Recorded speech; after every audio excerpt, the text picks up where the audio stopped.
Before we get to today's show, I'd like to invite you to become a part of this show. If you have hiked the John Muir Trail, whether you section hiked it or through hiked it, or if you intend to hike it in the future, then give us a call, 818-925-0106, and please leave a voicemail telling us a little bit about your experience, a memory, a hardship, what you're looking forward to, or how it affected your life positively or even negatively.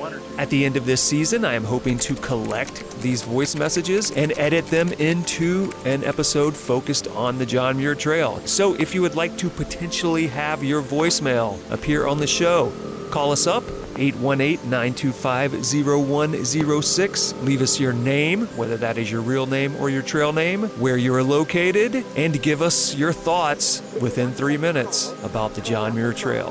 Thank you ahead of time, and let's get to the show.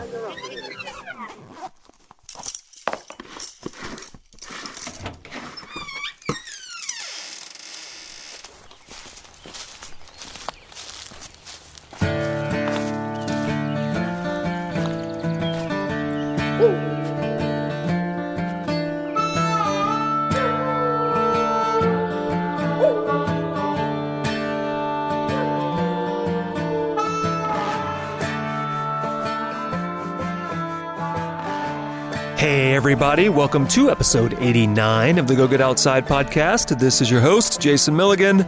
Welcome back. Welcome aboard. Today's episode is going to be a bit different than most. Today we are going to be talking all about food, trail food. We all need it, and we usually settle for pre-made snacks, be they by any number of brands, dehydrated meals, tuna packets, Spam, any number of food items that range from surprisingly good to barely palatable. Today we will be speaking to a man who got sick of that. He wants us to look forward to what we eat in the outdoors and not just tolerate what we consume. And that man is Chef Corso of MONTyBOCA. It is an online resource he founded to help people find easy recipes for quality camp meals. So if you are out there listening and you are sick of eating the same crap, and I'd be surprised if you're not, then this episode is for you. But that is enough of me talking about Chef Corso. Let's go talk to the man himself.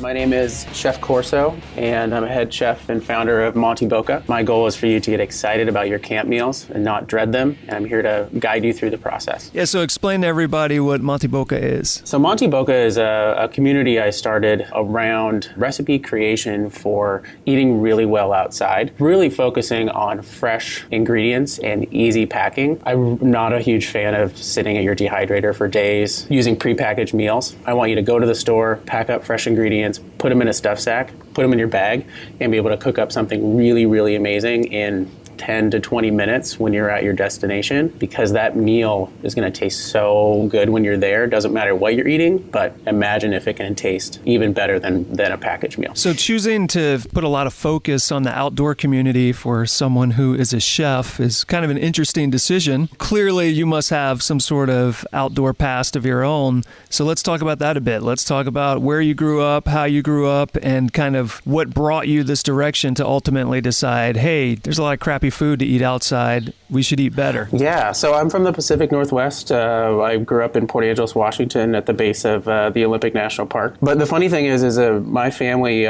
we didn't really go outside all that often as far as anything epic or big. We did some small day hikes to some waterfalls. We did a few car camping things. But my experience outside when I was a kid was just a lot of sports. I played all of them. I was running around outside. And it took me a bit to really understand what was out there. I took a few of my high school friends to be like, hey, you want to go on a trip? And I was like, sure, but I don't know what to do. You know, like most new folks, I was really worried about everything, like what to pack, what kind of clothes, what are we going to eat? And they were able to take care of a lot of that for me. And we went out to the Ozette Loop on the Olympic Peninsula, and just for a 1 or 2 night trip.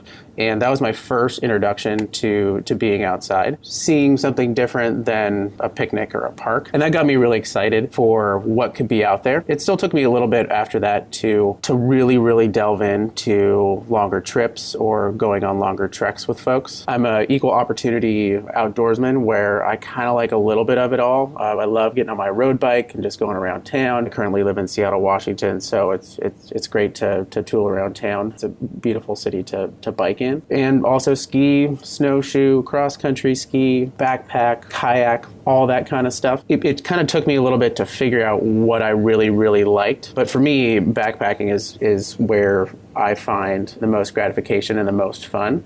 I think for every backpacker, that first 20 minutes of your trip, you're like, you put your life on your back for a little bit, and your back hurts, and you get reacquainted with your pack. We wonder, like, what are we doing? Why am I doing this? because it's heavy. There's that moment too, right? There's that moment where you put the pack on and you're like, how in the hell am I going? There's no way I'm going to be able to do this.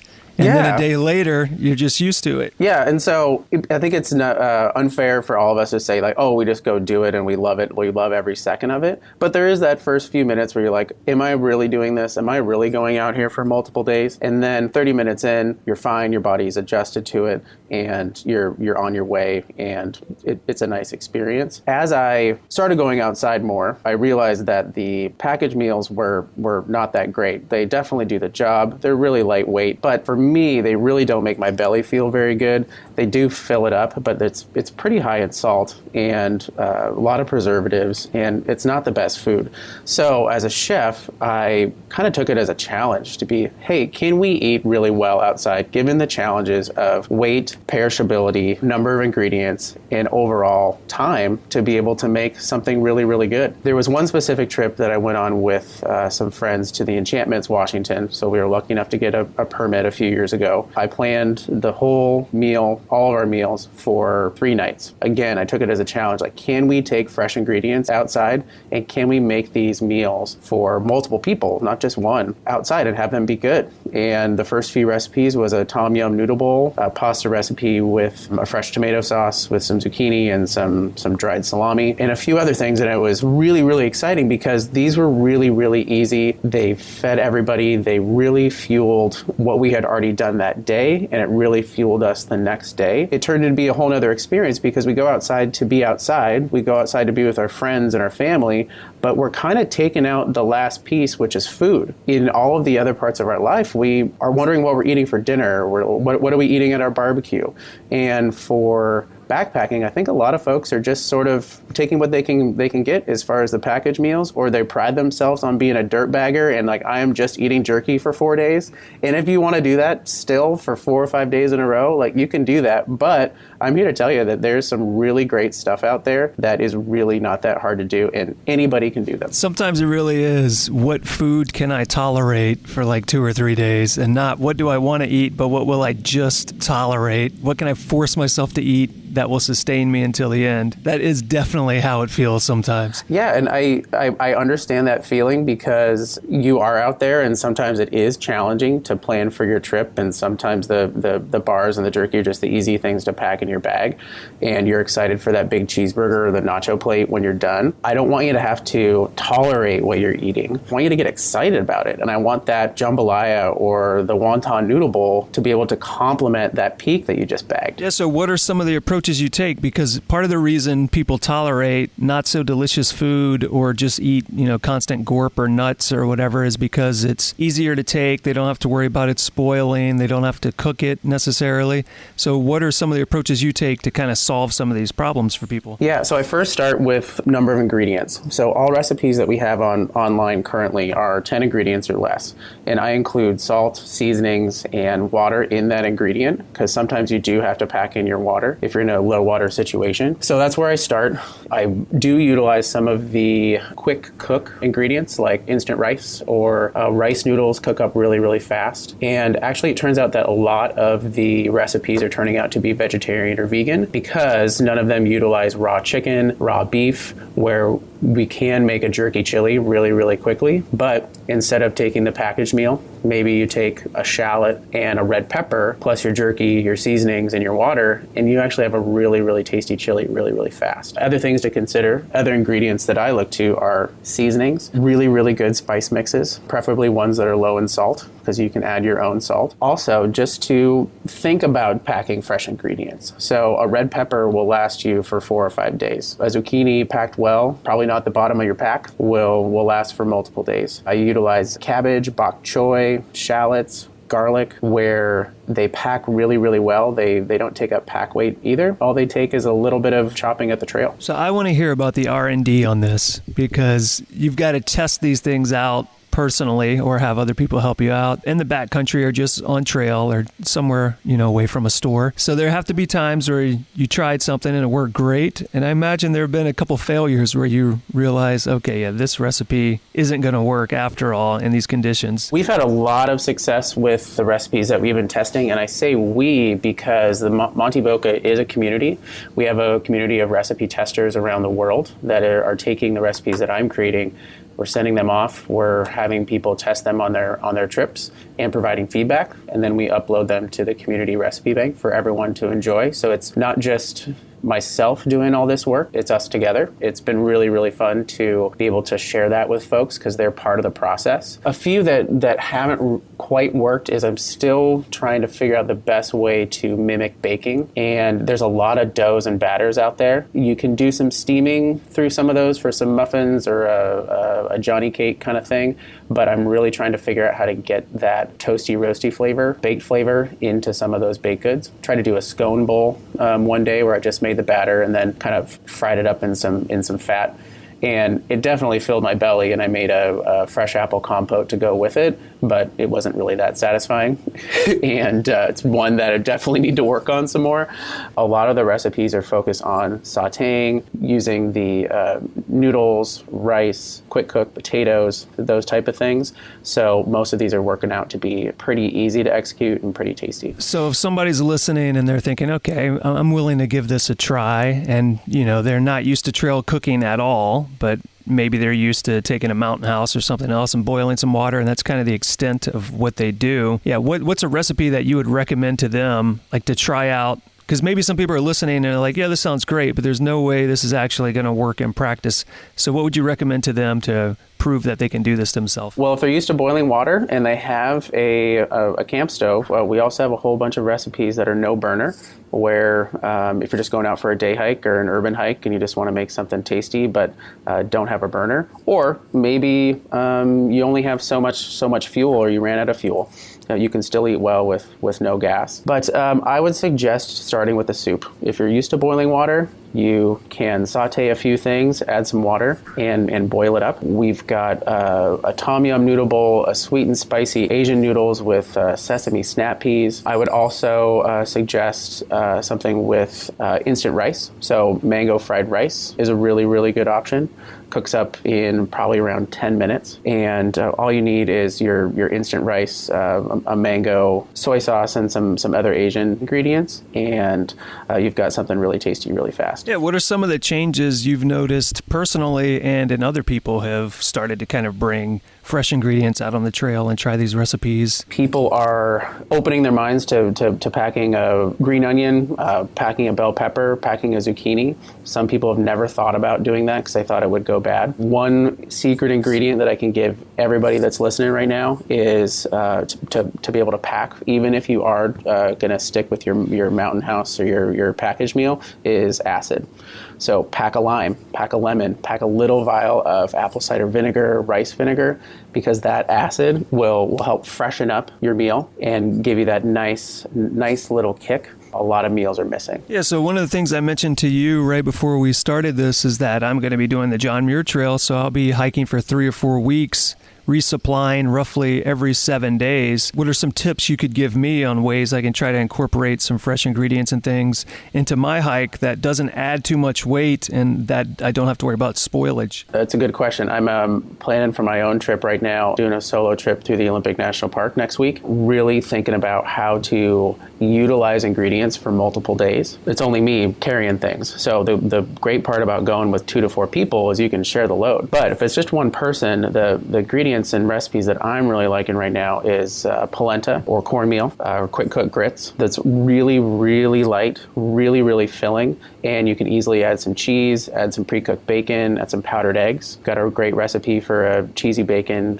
polenta with eggs online. Rice noodles, ramen noodles are a really great option. As far as adding some fresh ingredients to those things is baby bok choy. I'll use zucchini as another example because that's not too heavy. Pack your spice mixes because those will jazz up just about anything. I've actually been utilizing a lot of field roast meats and boca burgers where there's some really good protein in there and some really good flavor for example, a chorizo breakfast burrito. So you have toasted tortillas, you have your dried beans that you're already utilizing, and you have a couple sticks of field roast chorizo, plus some cheese and an avocado, and you've got an amazing breakfast or snack. Yeah, so you had mentioned you probably want to get into some conversations about your culinary past, and I think this would be a good time to transition to that, and let's talk a bit about how you've got interested in food and then your pathway to becoming a chef, which then ultimately would lead back to where you are now. I've been around food my whole life. My family was very, very focused on food on both sides of the family, and I learned early on that if I kind of needed to be part of it, I needed to be in the kitchen. So I would just pal around with my mom and dad, with my grandparents. We just cooked, and we didn't cook anything fancy. We were meat, potatoes kind of family. Friends would come over, and we'd cook some salmon or some steak, but it wasn't anything fancy by any means. But I started to really, really like food. I liked eating, and I liked the community family aspect of it, where there was always something going on. It took me a bit to realize where that would go, but initially it was just cooking and sharing. I kind of feel sad when some families don't cook dinner together and don't sit down together, because that was a really big part of my life and a really consistent part of my life, where even if we were all busy, we always sat down and ate together, even if it was for a half hour. And I think that's a really important part of family and community. As I got older, I needed to work, so I got some jobs in a bakery in Port Angeles and started working my way up as far as different sous chef jobs and dishwasher jobs. For all of them, I really, really enjoyed it. It's hard work, but I loved creating, being on a team, doing those type of things. For me, the idea with all this was it just kept growing, so I was like, well, I should probably go to culinary school. That sounds like a good idea. I almost went to culinary school in New York, but decided to do the standard college route first, and went to Michigan State for hospitality business. Left Washington. It was a big step and a big leap, but I look back at that and I think I was a little bit naive to how big of a deal it was, where if anybody out there has a family or has a brother or that type of thing where they leave the nest, I mean, I don't think the bird really understands what's happening, but everyone else does. I went off to far away Midwest to experience something new. It was funny, I think the first time that we visited, I commented to my dad and I was like, it's really flat, because I came from the Cascades and the Olympic Mountains, and there was nothing higher than the curb. So it was just a different realization to some different areas, but beautiful area. Had a great time. Learned a whole lot about how to run businesses, how to be hospitable, and how to do it with a lot of genuine practices. And after I was done there, I still had a passion for food. Realized now is probably the time for culinary school. I applied again and got in, and eventually went to Napa Valley, California, and did full training down there. But the great part about that in retrospect was that I wasn't starting school for another 6 months. I was working for a little bit, but I packed my chef knife and I packed my chef coat in my backpack, and I went to Europe. So I went to a couple culinary schools in Europe, and I think a lot of people do your Euro tour where you get your Eurail pass and you put your stuff in your bag for 2-3 months and you travel around to all the cities you can. So I kind of did my own version of that, which I just went and I ate and I cooked and I learned. So I went for 3 months and did a couple culinary schools in Italy and traveled around Spain and Greece and southern Italy. And it was probably one of the first times that I really understood food culture and what it meant to have really, really good ingredients and just be true to the ingredient and then share that with somebody. Returned from Europe with a full belly, a really, really exciting time, and followed that up with a terrible year in Napa Valley, as you can imagine. It was we worked really hard. We learned a lot, but I lived in the middle of Napa Valley in Sutter Homes Vineyards, and we cooked dinner every day for our class plus some other classes. It was absolutely fantastic. We learned so much from the great chefs there and the great experience, but it was eating amazing food every night. Yeah, so one thing I think tends to happen to people as soon as they chase after any kind of career or any sort of passion is they start to realize how what they picture in their head is one thing and then the reality is a totally different thing. The culinary arts are something that definitely the average person has an inaccurate picture of. So once you got into that realm and once you started studying to become a chef, what are some of those things that you realized, oh, this is very different than what I expected? What expectations did you have, and then what was the reality from those expectations? Well, the expectations, I think, going into culinary school was, I already had some experiences in kitchens, but I was really excited to learn, excited to kind of raise the bar of what I knew how to do. Once I finally started, the first part of any culinary school or any culinary class is pretty basic and honestly like a little boring. You're chopping, you're dicing, you are practicing how to use your knife. And we did that for about 2 months straight. And eventually you are making things with those diced onions and carrots, but you're chopping a whole lot, and that's not a whole lot of fun. And you think you want to make, filet mignon and do the flambés and things, but you gotta start at the basics. That was an interesting realization. I also realized that I was pretty good at it, but I wasn't that great at it. So I definitely needed some practice. Through that process, you learn how to really hone your craft, how to really understand timing as well. Because I think a lot of challenges people have with cooking and food is getting everything out on time, where they can make maybe one pot of mashed potatoes, but could they have that come out at the same time as the roasted chicken? But I think the realization for me through that process, even though I love that process and I learned a whole lot, is that I don't want my own restaurant. I don't want to have my name on a restaurant. I don't want to have to be there every night. I respect anybody that does, and I respect a well-crafted dining experience.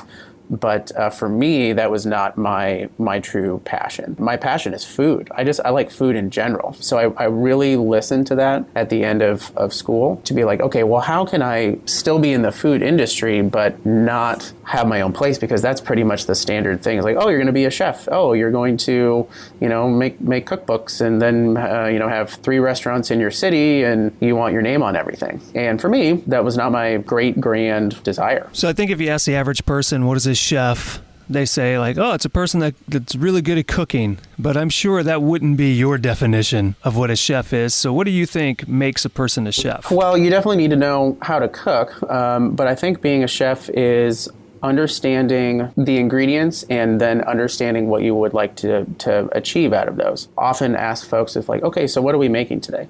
I'm like, what do you want? Like, what do you want to eat today? Do you want toast? Do you want this braised dish? Do you want a soup, or do you want a fresh salad? And then you backtrack and you understand how to get there. So I think it's really understanding that whole process, starting at the ingredients, to be able to achieve what you'd like to eat. There's another layer of being a chef if you are in a kind of a business setting, which is understanding how to manage your team, understanding how to manage ordering, supply chain, waste, scheduling. That's the very unglamorous part about being a chef or working in a restaurant, is it turns into a lot of planning and a lot of scheduling and a lot of communication, a lot of leadership, where it's not just making a beautiful piece of halibut on a plate with a couple little garnishes. There's a lot involved into creating that experience. No, I like that you point that out, because I do think that's something that's often overlooked, is that a quality chef really is also like a leader and a manager. It's not just a person that that's making sure that these ingredients are turned into something people want to eat, but it's also the person that makes that environment for other people to help make that possible. I think that's a really great point. I've always said that specifically restaurants is you need a great team to be able to execute it. And you need a great team to continue to execute it, because it's not just one night. It's multiple nights in a row. And if you have multiple shifts or multiple times a day for breakfast, lunch, or dinner, there's a lot of work involved. And you need your kitchen team, you need your service team, and it takes a village to be able to pull all that off. So now it's time for a philosophical conversation. So why is food so important, and why is quality, good, tasty food so important just to people, to society? Man, that's a big question.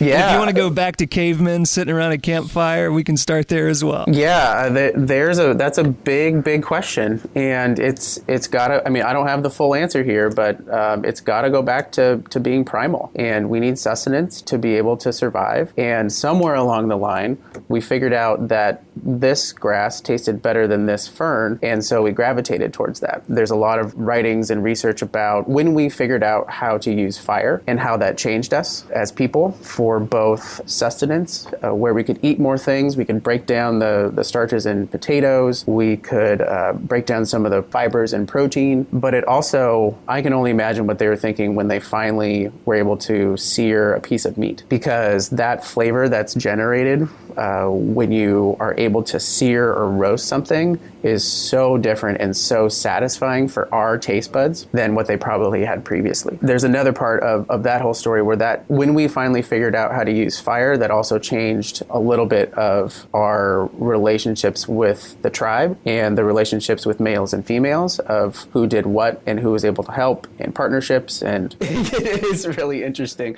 because it shifted the way that some of our tribes and some of the hunter-gatherers did things. They started divvying up tasks. You had mentioned like this community aspect, and I think probably everyone listening will have these same memories that you and I both have, which is of family members like really taking the time to cook something that they were really looking forward to everyone enjoying. We need sustenance, but we don't necessarily need food to be delicious or to take it to these further types of dishes. We really could just eat the simplest of things, but as a society, we've moved past that and we've realized we can get something more from it than just sustenance. Absolutely. I mean, we don't need to care if there's mayo or mustard on our cheeseburger because it's all going to do the same thing. We've evolved into a spot, I think, in the developed world where flavor and texture and all of those things are so important. And we're also in such a great spot if you're listening now and you're in a major metropolitan area,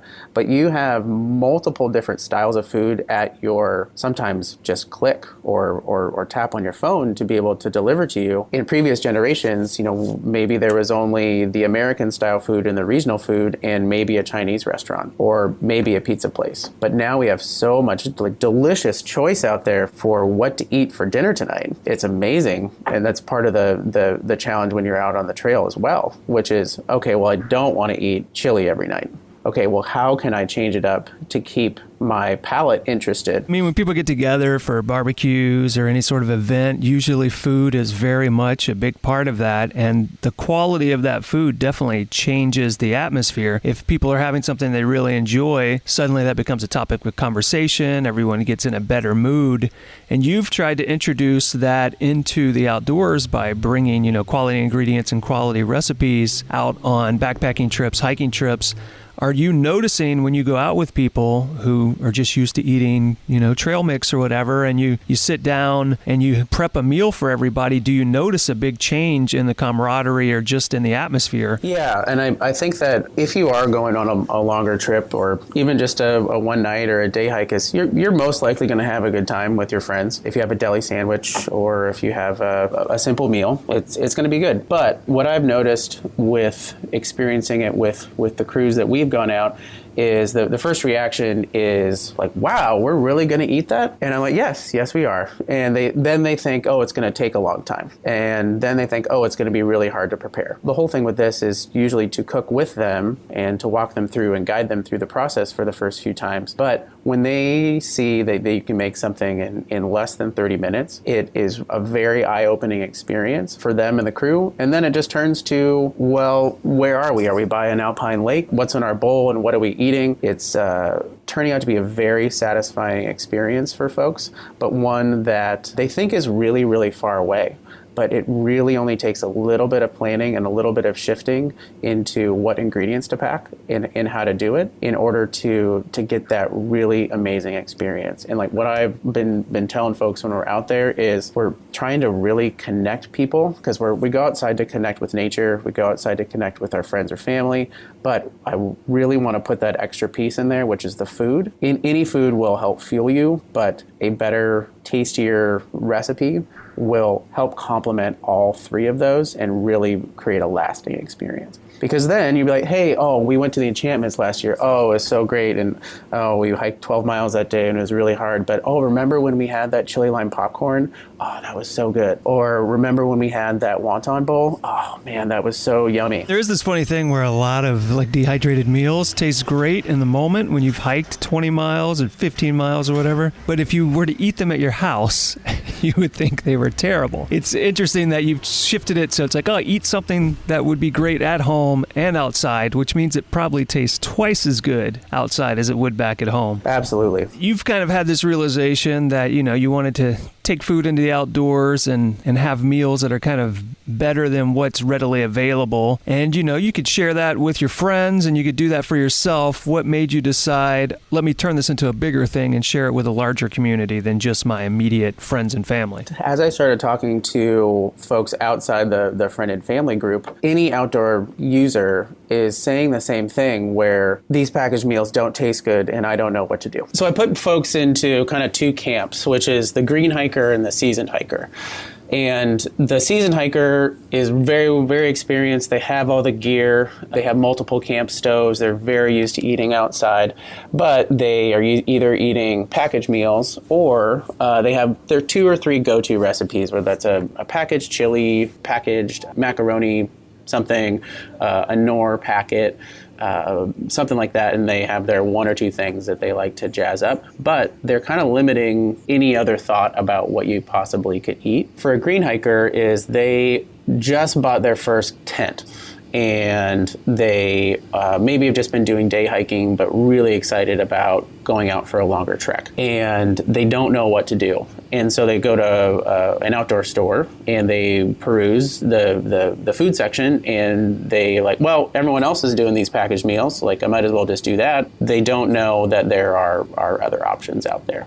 Through talking to the green hiker and the seasoned hiker, I noticed that there's a large need for a path to better meals outside, because I think everyone is thinking that they take a long time. It's really, really hard.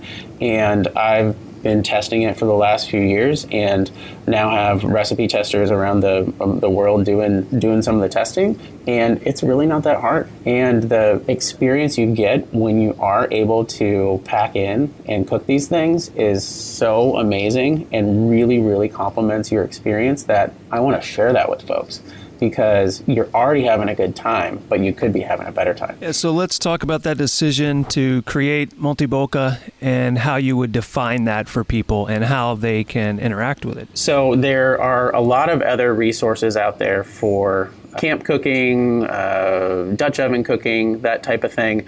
And I could have started this and just had another kind of blog format in order to share these recipes with people. But I kind of have a grander vision where I want to change the way we eat outside.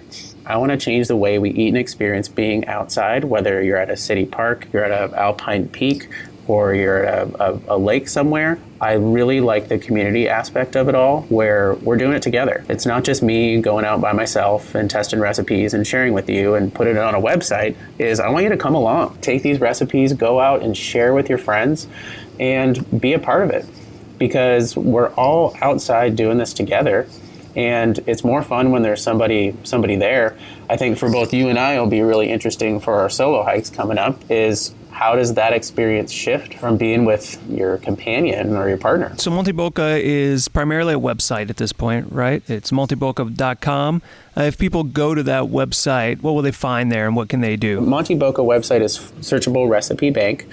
And currently we have over 90 recipes available for quick, easy download. They're all free. I want you to go outside, I want you to eat them, and I want you to try them. We have different categories, so breakfast, lunch, dinner, dessert. We also have a category called Trailgate, which is shareable meals. So thinking about if you want to have a quick snack when you're setting up your camp, or to take your camp stove with you and pack some things at your car and be able to make some nachos at the end of your trip. Or if you're just going for a day hike, take your camp stove with you and make something really tasty at the trailhead, because sometimes it takes an hour or two to get back to society to be able to have your big, dirty meal that's going to be super tasty. Also have a lot of recipes for vegetarians, vegans, dairy-free, some gluten-free, as well as very specific low-weight recipes and also higher calorie recipes, because I know some folks out there are trudging through a lot of miles and really need some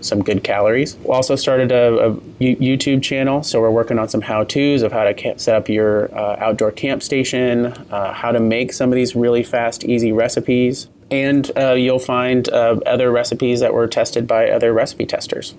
So seeing their photos and seeing their trips. Yeah, how would someone become a recipe tester for you, or can anyone just test a recipe and then send you feedback? You're more than welcome to share feedback on any of the recipes that are currently up, but the recipe tester program is specifically for new recipes, so the recipe bank can grow. It's just a quick, easy questionnaire online, because I want to know a little bit about you, where you are, what kind of dietary restrictions you have, and then I can send a recipe off to you and you can get out there and test it. So let's tell people about the name. Why did you choose that name, and what does that name mean for the community as a whole? So MONTyBOCA is a mashup of a couple things that I've just kind of said when I go outside over the last few years. So I would just kind of say, hey, we're going in the Montaña this weekend. Mont is short for mountain, and boca is Spanish for mouth. So I kind of did a mashup of mountain and mouth. And what would you like to see from MONTyBOCA in the future? Where would you like to see this grow, and where would you like this to go, in the years ahead, 10 years from now? 10 years from now, I would love for everyone to have at least one or two recipes that they're comfortable eating outside, and to really elevate their meals and elevate their experience through food. I would love for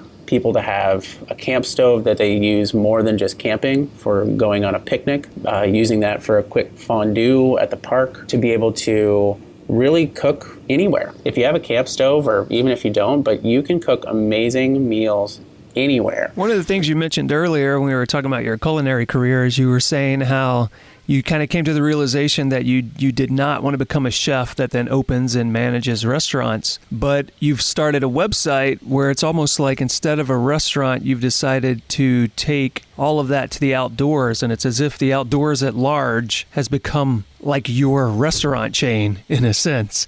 Is that where you see yourself going, as you want to become known as like the outdoor chef? If Chef Corso can be in top of mind for being the outdoor chef, that would be amazing. But I think the thing with hospitality, and I think with cooking, is for the chefs and the people who really like it, it's about sharing and it's about connecting. I've always connected to people through food. This is an avenue that I never thought that would be available, or something that would be an option when I went to culinary school. There are only a few tracks that you could go on. For this to be able to go larger, for folks to take this out on any one of their trips, and I can be a part of their trip, or the MONTyBOCA community can be part of their trip and help them have a better time and a happier belly, then that makes me just really happy. One of the things I like to do on this show is kind of give advice or information to those people who are curious about something but don't quite have the knowledge at this point.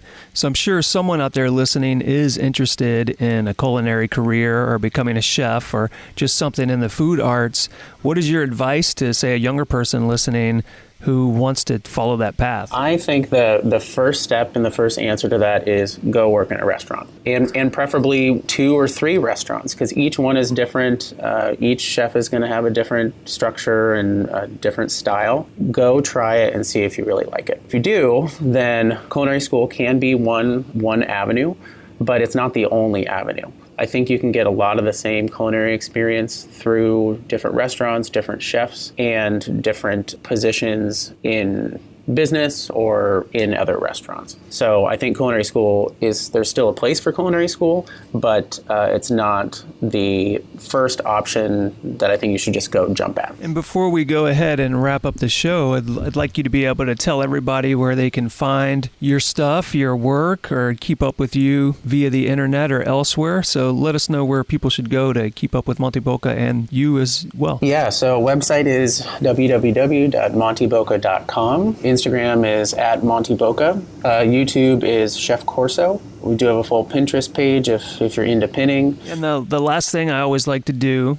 is to ask if there's something we haven't spoken about that you'd like to, or if there is just a thought you'd like to leave the audience with as a whole. I think through creating MONTyBOCA, it's gotten me really excited about going outside, because that means I can eat something really well when I'm there. And so I can say for anybody out there is just go outside. Take that first step. I know sometimes it's hard.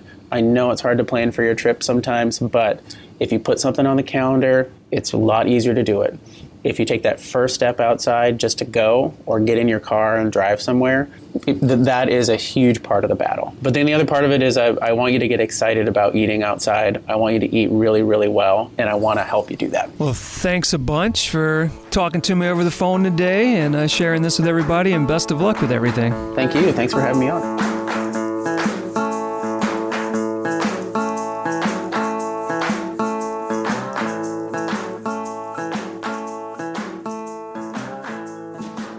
And since it has been several months since we initially spoke, there are a number of updates at MONTyBOCA, and for the first time in a long time, here to read Chef Corso's update in his own words is Erica. Since we last chatted, I've launched 2 new recipe categories, Classics Elevated and Basics. Classics are matches of classic packaged meals like stroganoff, chili mac, and General Tso's chicken. All still 10 ingredients or less and 30 minutes or less, and often cheaper than a packaged meal. Basics are super easy building blocks to put you on the path for amazing meals, such as a 5-minute marinara, cheddar polenta, black bean and egg breakfast burritos, creamy dressing, and Italian dressing. The other news is that the cookbook is at the printer, and I should have them ready to sell by the end of November. Most likely with a pre-sale link by the time this podcast goes live. 20 recipes in a pocket-sized notebook. And I can indeed verify that cookbook is up for pre-sale now. You can find it at MONTyBOCA. I did check. It is there. You may go pre-order it at this exact moment. And since you're going to be doing that, you may as well run to our website also, gogetoutside.com. Look for this episode 89 with Chef Corso.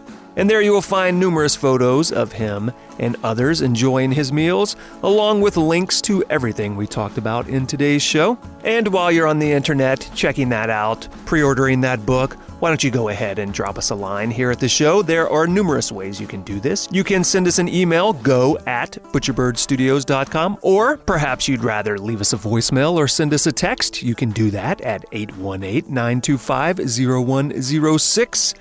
And please, for everyone here at the show, please do us a great big favor and go to your podcast purveyor of choice. Make sure you have subscribed to this show, and please rate and review it. It helps us far more than you can imagine. And if you would, share this episode with one person you know. This episode of the Go Get Outside podcast was produced, recorded, and edited by me, your host, Jason Milligan. Additional help was provided by Griffin Davis, and as always, it has been brought to you by Butcher Bird Studios. Next time on the show, come back December 1st for Liz Snorkel Thomas. She is a thru hiker, urban hiker, editor-in-chief of Treeline Review, and author of Long Trails, Mastering the Art of the Thru Hike. December 1st, Liz Thomas. See you then.